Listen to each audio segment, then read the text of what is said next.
the next hour or so. Thank you. Om Shanti, and good morning to everyone. And this opportunity to have this conversation with you, Gayatri Ben. I'm going to request, if possible, those who are the translators can catch up with us. And topic, transactional to transformational awareness. There were many thoughts that were coming in my mind as to what was triggering this for you.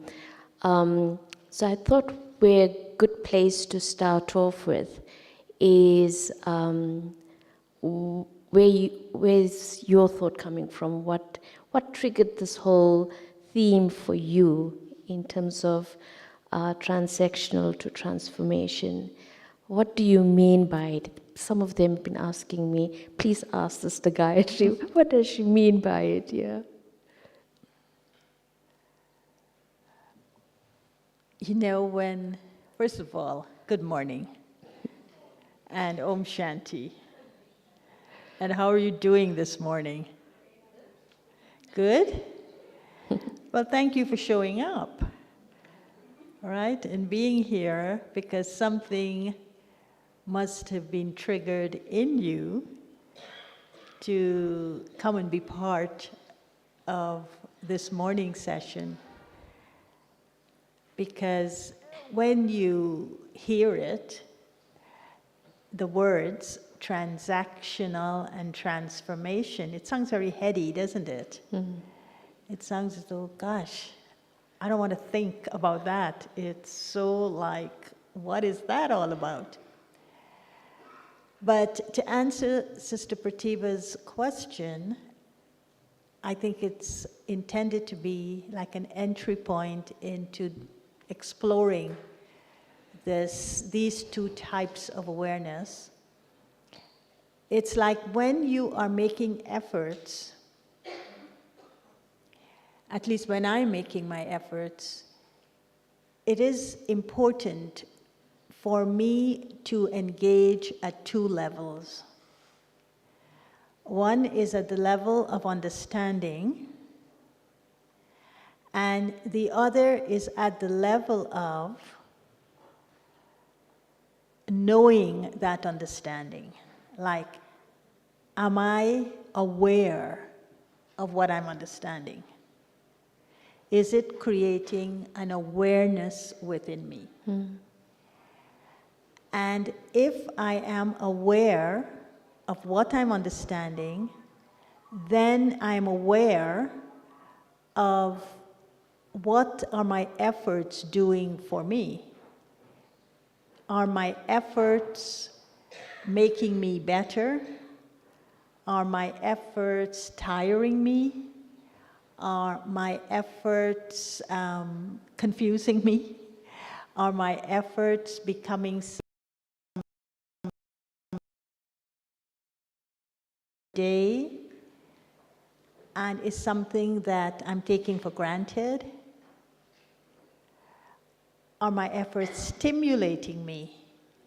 Are my efforts engaging me into deeper realizations about Baba as a being in my life and about myself? So transactional and transformation became obvious to me when I was engaging with the International Day of Yoga. We all know that the 21st of June has been declared as the International Day of Yoga. And as I was thinking of what differentiates the Brahma Kumaris yoga from everybody else's yoga, what is the one thing that we practice that no one else practices, and we call it yoga? So as I was contemplating on this, because one of the things of serving for me is not to say what everybody else is saying, but to say exactly what Baba is saying. And so I realized that yoga is a field in which transformation takes place. So the only way transformation can take place, transformation and purification, these two, can take place, it's when I am in yoga with Baba. Change will be taking place, and change is inevitable. But transformation takes place in yoga. So yoga, Raj Yoga, yoga with God, not with virtues, not with the elements, not with karma, not with anything else. Yoga with Baba is that transformative field. So that was when it all started for me. And the second thing that occurred for transactional, it's when Baba says, check and change. And I realized that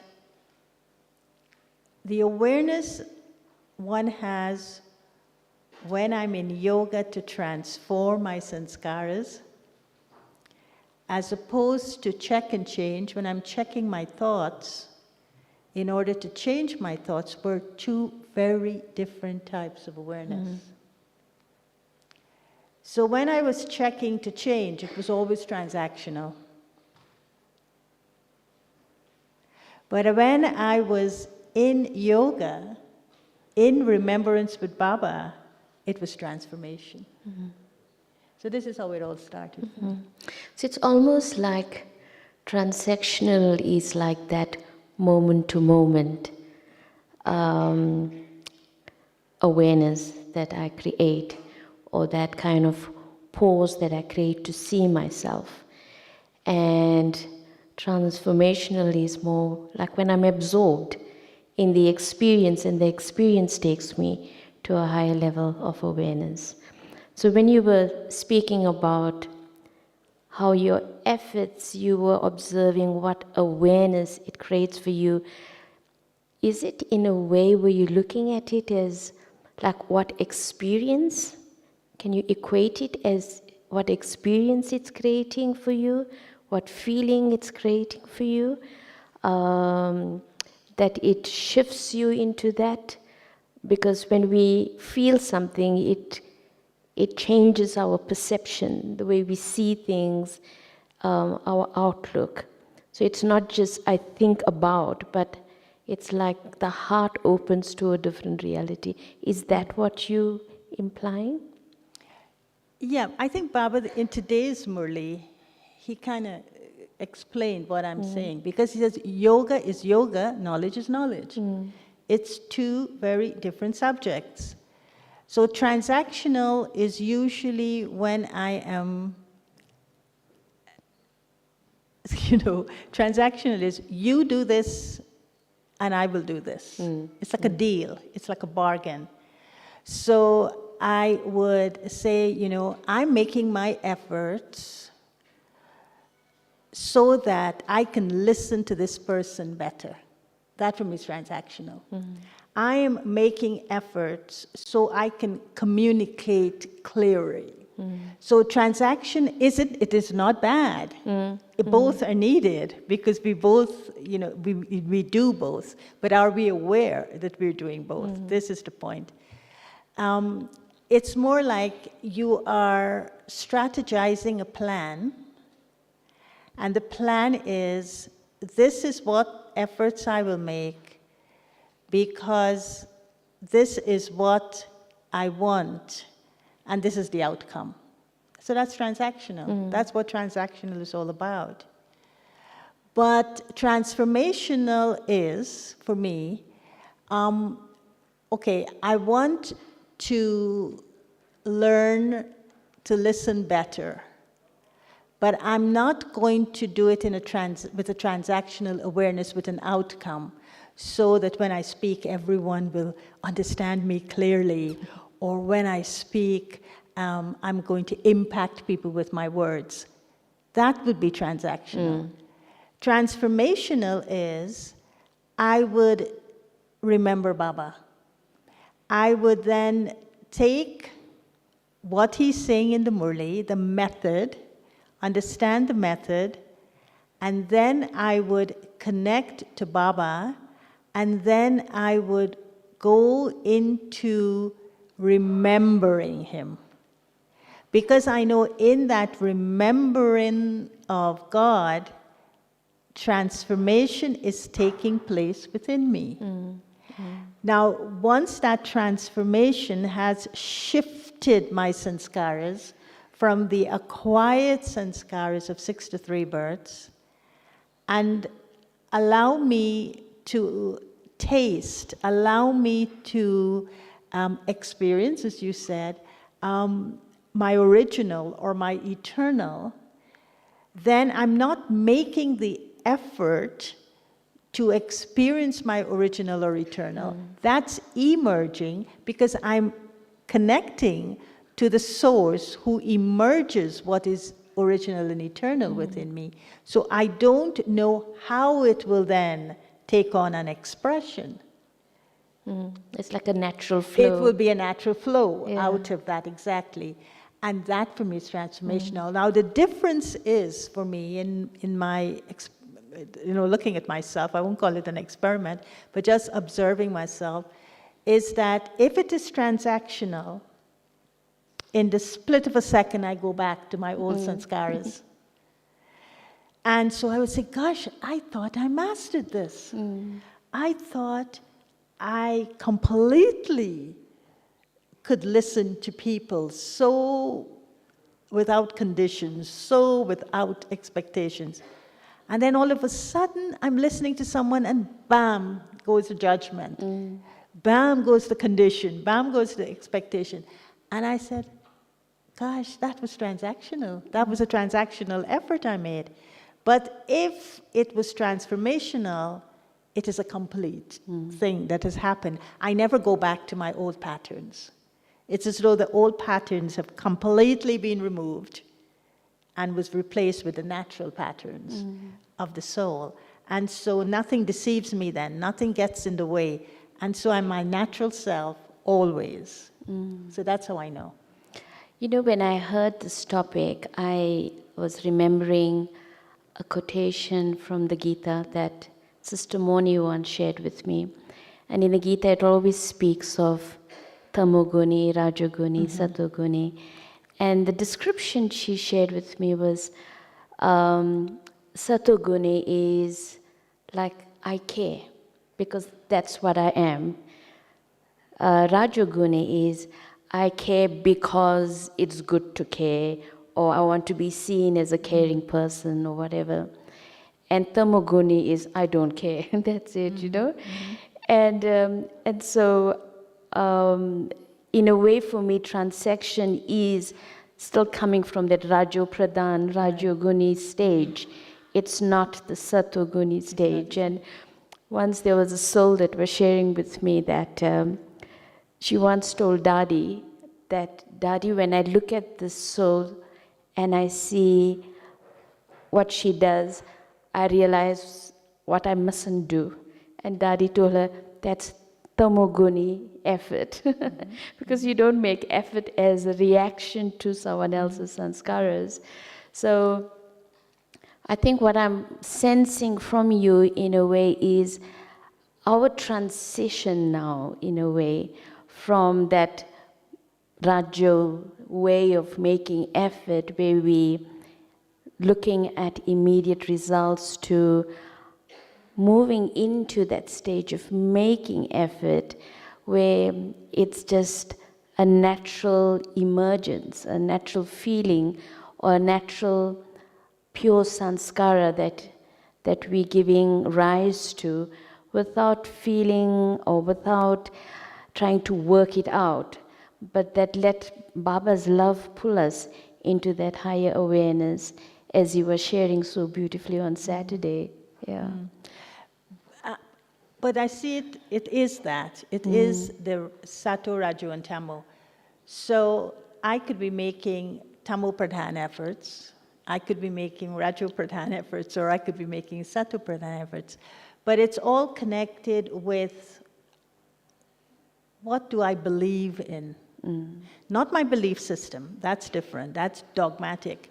But what do I believe in? For me, Tamo Pradhan is, Baba has told me something about myself. I like it, but I really don't believe it. The Raju Pradhan one is, Baba has told me something about myself, and I half believe it. But the Sato Pradhan effort making is, Baba has told me something about myself, and I absolutely believe it. So what I believe in, invariably, that will motivate me to do something. So the transactional for me is, I think all Brahmins wouldn't be Tamo Pradhan, because I don't think that we don't care at all, but it would be more Raju Pradhan, in which I know what I need to be in this moment, but I don't want to be it. I know that I shouldn't be doing this at this moment. And I'm telling myself,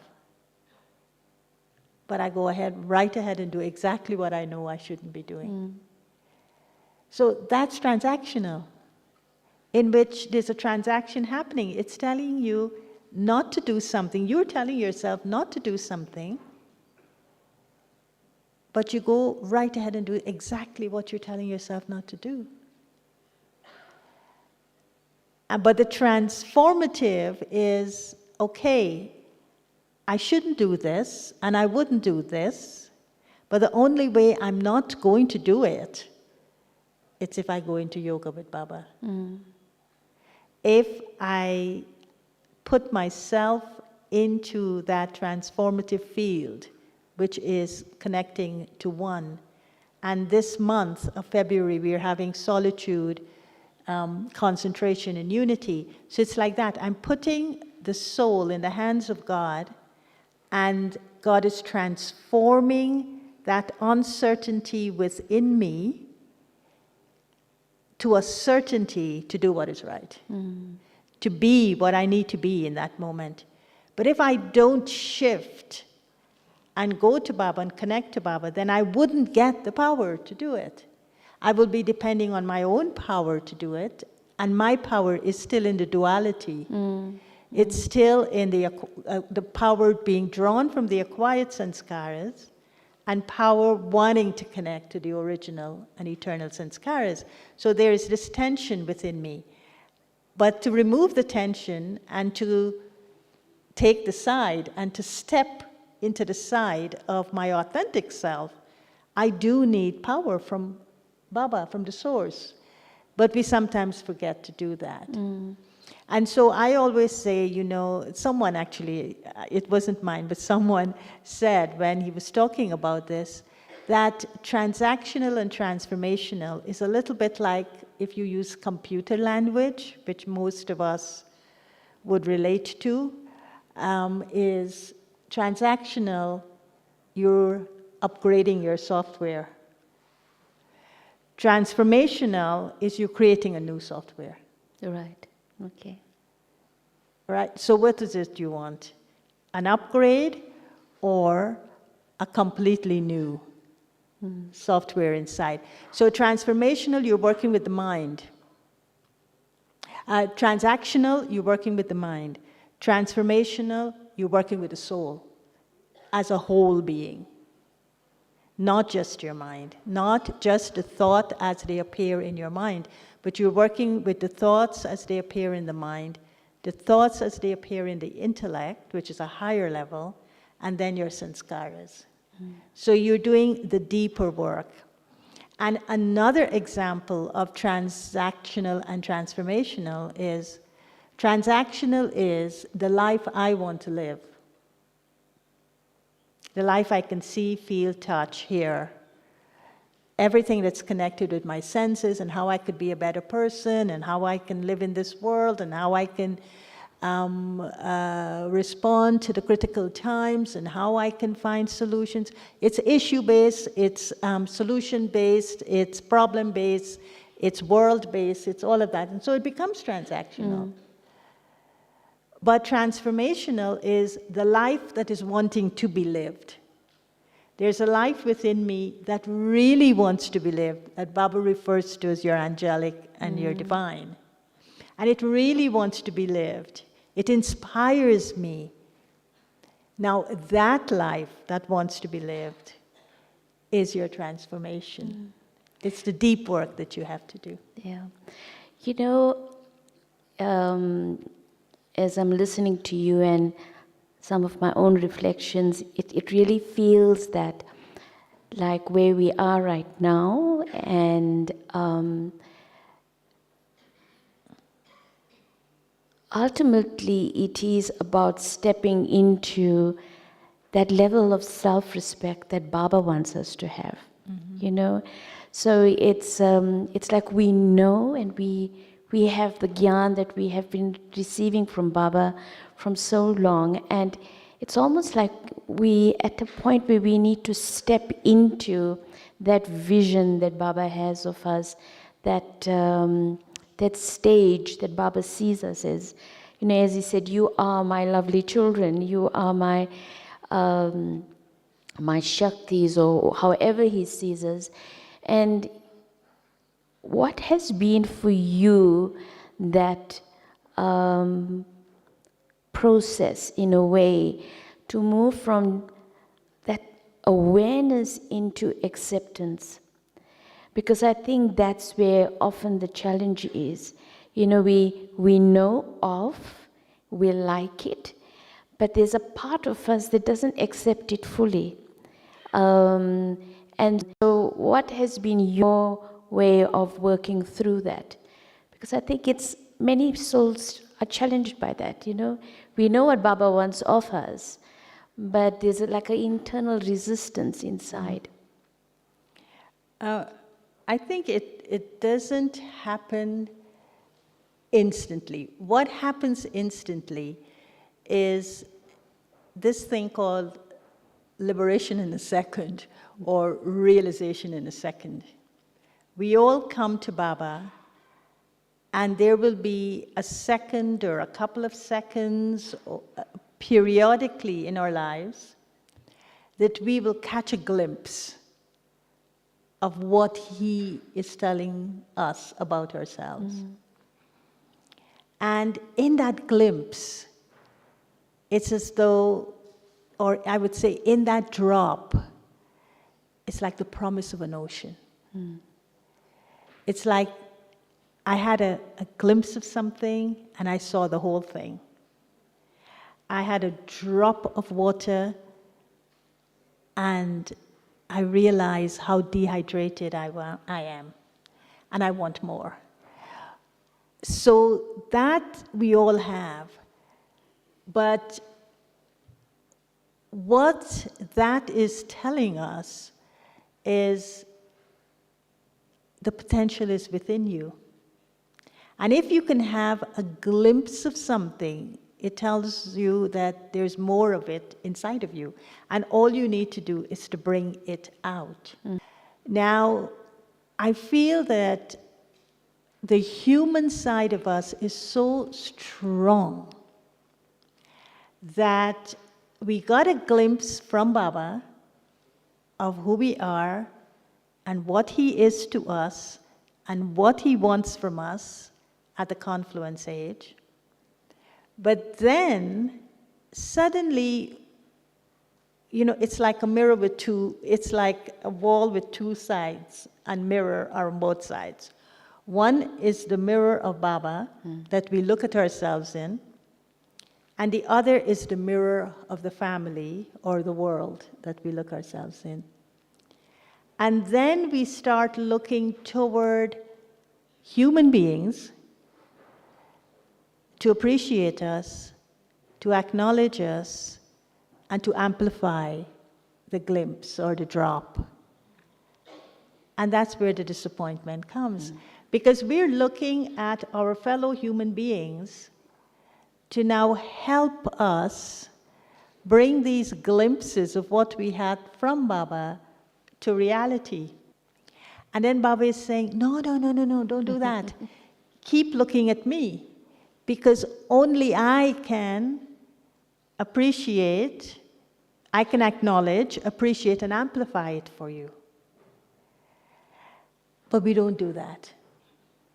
And I think this is why we don't believe what he's saying, because we're looking for human beings to make that possible for us. And it doesn't happen that way. Because human beings will always disappoint us, because they're effort makers, like we are. And so that's where the disappointment comes, I feel.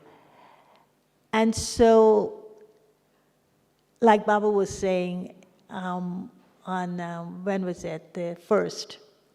There's a difference between lovely and lovely. Now, the first time I met Baba, it was in Pandav Bhavan in the history hall. And he was sitting on the floor. And my parents and my family had come, the Lakik family, and we were sitting in front of Baba. And Baba literally had to say, come close, because it was such a strange experience for us. So we came close to Baba. And I remember taking that drishti very close from Baba, and the realization that I had in that moment was, Baba, you were the same Baba I was remembering. I was the 7 seas away from you when I was in Guyana. And so in that moment, it was as if I merged into this love of God.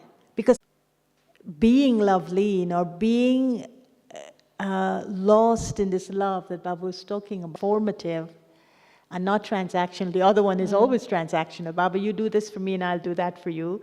Baba, I will drive my car without gas and you will take me to my destination in a car without gas. Baba, I will do this and you will take care of it. I will take this risk and you will have to take care of it. Baba, I'm buying this house and you will get me the money because it's for your service. Totally transactional. But to really be merged in what he's saying and really allow myself to be that instrument requires a surrender that many of us don't have, because our intellects, the I and mine in the intellect is so strong that the I and my that Baba talks about is transactional. It's definitely transactional. And so I feel that it requires us to do the deeper work, which we're not doing. Maybe we don't know how to do it, but it requires it. Yeah. It's almost like until we totally surrender that I, there will always be a subtle transaction. Yes. And it's not just a transaction with Baba, but it's even a transaction between us. You know, in terms of service and whatever the case may be, that there's always a subtle form of a return in our engagement. But And that's why, coming back to your question, that is why I accept what we're saying. yeah, the one aspect that you were sharing that I liked was, you know, in order for our efforts to be transformational, how we need to keep like drawing on that connection with Baba. How can we make sure that there is that purity in that connection and not the transactional aspect of it? You know, like what's the checking point for the self? Because that is where we need to be, but we're so conditioned in the transactional way of doing things. So what's your checking points? I would say try the meditation commentaries. And I connect to Baba, and someone is doing a meditation commentary for me. It's transactional. I'm listening to the thoughts of someone else, filtered through someone else's intellect, and I'm using that to connect to Baba. Put that aside. Try Baba's drill. Baba does a lot. He does his own meditation commentaries with us, and he calls them Bapdada's drills. I've been doing it for the whole month of, ever since I was with Nirvir Bhai, and I experienced his transition. Something shifted in me. Because it was a moment I never thought I would ever experience. And I said, this is a big message for me. This is something that Baba and Brahma didn't just put me here. And I started, in order to recalibrate, in order to stabilize myself again, I started listening to Baba's drills. And in Baba's drill, all he does is say, now, in 1 second, do this. I am an incorporeal, bodiless being. He says it. Then he holds you in silence. That silence that Baba holds us in is the transformational space. Because he's holding us. No one's words are holding us. No one's words are coming into my ears and touching the soul, because I'm still being touched by human thought coming into their words. But Baba holds me in his silence. Because that's what I started doing. Right. So then I became very proud of my effort. And then I started a chart. Before, I didn't know, all these years, how do I write my chart? What do I write in my chart? I gave this one sorrow, or I didn't give that one sorrow, or I said this, or I didn't. All transactional. But when I started playing the drills, and you get them now on YouTube, you get them in English, and you get them in Hindi, pure Hindi. And then in the sustenance, the BK sustenance that we had created, they have them like 15 minutes, so you could also do 15 minutes. On the YouTube, you have them like 3 minutes, 5 minutes, 7 minutes, 10 minutes. I think there's interference of no human vibrations. And I feel that that's the best thing I've seen so far. That helps with taking. That it's also like helping to develop that concentration, because it's voice and then holding that, because I think that's when you feel the connection as well, isn't it? Yeah. You feel a connection with someone who knows you best into, but it's not just concentration, it's a reaffirmation that is taking place. And that's in us. A faith that tells us this is who we are. So we then have faith in ourselves. And through this practice, how has it then given expression to how you respond to the world around you? Because that connection with Baba shifts things in us. Yeah. And as it shifts things in us, it shifts the way we respond to the world. So how have you seen that playing itself out? How it has impacted me is I want others to feel the presence of Baba. And I live in a country that things are really having an impact on people in a very, very fundamental way. And they don't know who to go to. Brahmins, I'm talking about. So when something happens suddenly that crashes their world, they want someone. And when they turn to me, I give them time. And what happens in that moment, everything falls away.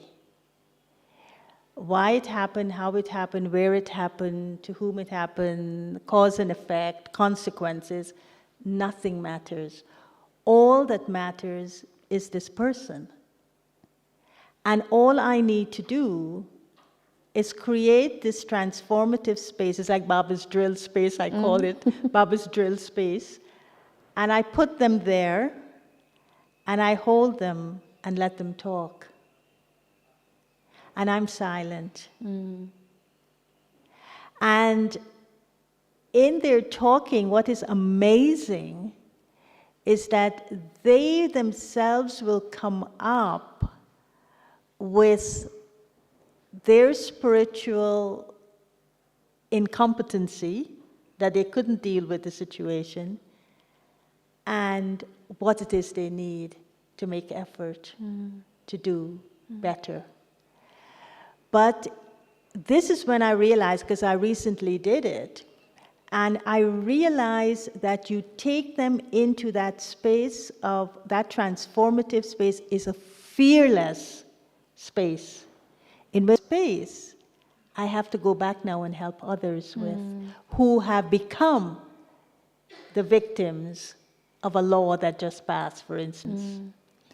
And I can't just help myself and stay away and move into so what about others, but I also have to help others. But I am now helping others from Baba's drill space, so that I can bring them into that drill space too, so that they can let go of their fear and they could see ultimately who is in charge of my life. Everything you have taken support from in this world will fall away, will fall apart from you, and you will be left in his drill space.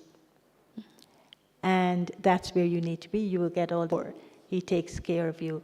So that is how it impacts. No matter who says what, you shouldn't listen to people. That, it's just like throwing water on a duck's back for me.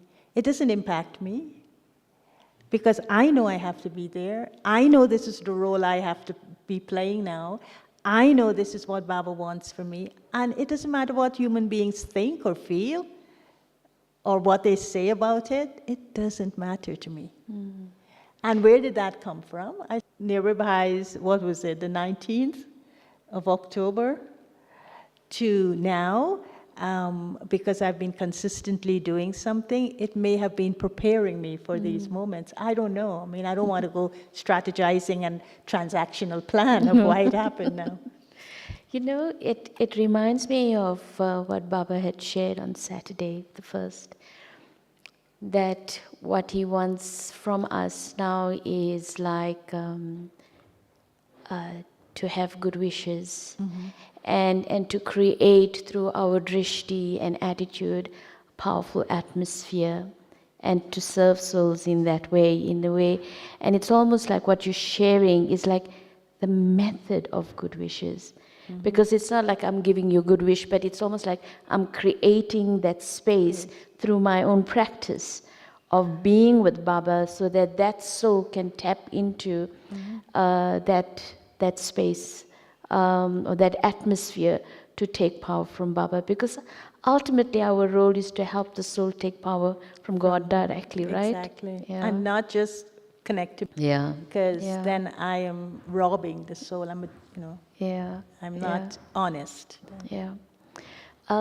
One other thing that I really liked from Saturday's Murli again, when Baba said that you have the aim to become equal to me.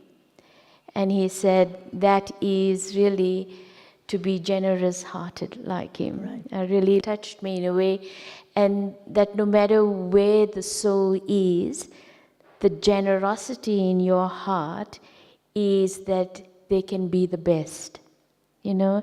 And so when I looked at this thing of transformational, because transactional will be almost in a way where we categorize a soul, you know, where we think they are at, but transformational is being generous, unlimited, and unlimited in the vision of another as well. Yeah. So I liked your practice, because one can only do that if you're full. Yeah. So any other thoughts around that? I don't know, but I'm curious to know how everybody else is hearing this. Yeah. And Comments? Any inputs? There's a mic around.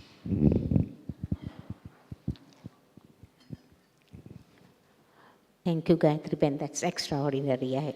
It's like just dying alive in that flame. That's what you are saying, so thank you. But the question I have is that since COVID, there are so many BKs have created so many YouTube commentaries, this, that, and everything. And what I have been seeing in our centers is that Brahmins are listening to just that, like paying less and less attention on Murli. Even whether it is Sakam Murli or Avyakta Murli, Baba provides everything we need, but Thank you, Gayatri. I really liked what you have exposed today. I feel it's very essential. And I was wondering if you would be willing to share with us what it is that happened subtly with Nirverbai's passing that made you go into such a truth-finding process. That I was curious, but my mind was concentrated on the first and I didn't hear the second. I was on why did I become a Brahmin, and I couldn't hear. what will Baba use me as an instrument for? Thank you.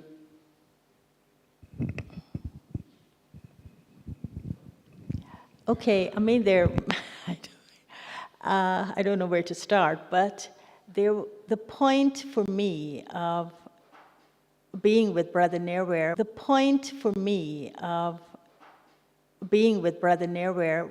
wasn't something I planned. I was on my way from Vietnam to New York, and I had to make a stopover in India in order to catch my flight back to New York.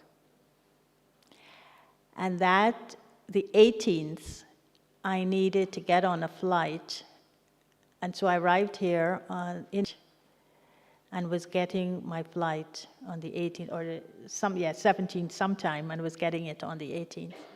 And then I was told Brother Nirware was on a respirator. And so the monitor, and I'm standing there, and right up to his face, looking at him, and I keep saying, "Go, Nirvai, go." I don't know why I'm saying that to him. Baba is taking you, go. And I'm telling him in my mind all the beautiful things he's done for the double foreigners, how he opened his heart to us. But I was, now when I think about it, I get a little emotion, but I was so strong for him. And, but what I think struck me that really made me, like, what is going on here, is I would watch his heart on the monitor flatten out, the lines, and every time I'm talking to him in my mind, and every time I would say Nirvai, it would flip up. This line would just go up, and I would say, oh my God, I am sure he's no longer there, because he was lying, he'd left the body. And this line would go up, but the body. And this line would go up, but I would say nearby, and this line would go up. And I'm saying that means the heart, even though the body was not there, the heart was still responding to a sound. That was what was happening, because if he was there, he would have come back. So you were saying it out loud, Nirvirbai. Huh? You were saying out loud, Nirvirbai, not Yeah. just in your mind. Yeah, Okay. it was a lot of love I was talking to him, and this thing would go up, and I was wrong, because I thought Pratibha was standing by me, and then I looked around, I'm not seeing Pratibha. And then I looked, he was by the door. And something fundamentally moved, and because I was looking at a transition of a senior yogi, and I have not ever done that. And how peacefully, how smoothly, and even if you're pulling them back, the heart is responding, but the soul is gone. And so it was an amazing thing for me. And I think it made me feel there is something about leaving the body that we must not underestimate as something ordinary. Because it's not ordinary. Not for yogis, it's not. And Sister Mohini the other day asked me a question out of the blue. How would you like to leave the body? Have you thought about it? And how I would like to leave the body? I have never thought about that. So she says, I feel you can determine how you'd like to leave the body. And I said, yeah, maybe. And then I always say to myself, when I leave the body, it would be like pulling hair out of soft butter. Like that. And so it put death, what we call death, what Baba calls leaving the body, next for me. Whatever was left for them through the body. And it's so easy for us to get pulled down by the gravity of the body and to stay with that. And the real moment of beauty then got lost. So with him, I stayed with that moment of beauty. It's a privilege to have that experience, isn't it? Yeah. To witness a yogi leave the body. Yeah. And if you were to ask Nirvirbai, would you like to have Gayatri by your bed at the time you're leaving your body? He would say no. And he would say, why? He said no. He would say, because she will fight with me and she won't let me leave the body. So, there's a desire, you're in the transactional awareness. Okay, are we fine now? I think we could. Any other questions? Thank you again, and it was lovely. Should we have one of Baba's drills to finish? To conclude, if they have a drill, if they could play? Sanjay bhai, आप एक drill play करेंगे? Thank you.